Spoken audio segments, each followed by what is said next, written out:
Bagi makan pun masuk syurga. Tuan-tuan perempuan, Datuk Datin, bagi makan pun masuk syurga. Imran. Tuan Empoh Imran.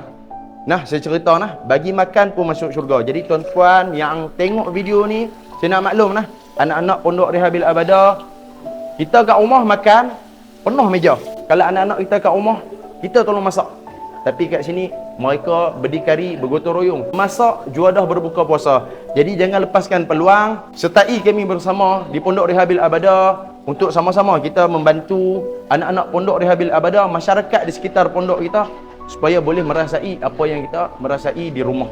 Jadi untuk makluman yang melihat video hari ini, saya nak cerita hampir 80 ke 100 orang setiap hari istiqamah daripada mereka berbuka puasa, solat tarawih, kemudian qiyamul lail, tadarus dan tilawah al-Quran, kemudian sahur bersama, kemudian ada moreh pun bersama.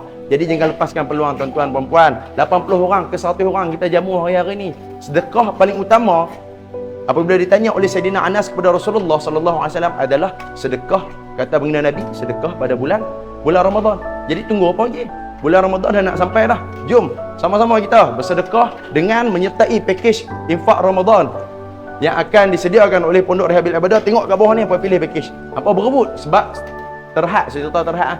Sertai kami di Pondok Rehabil Abadah.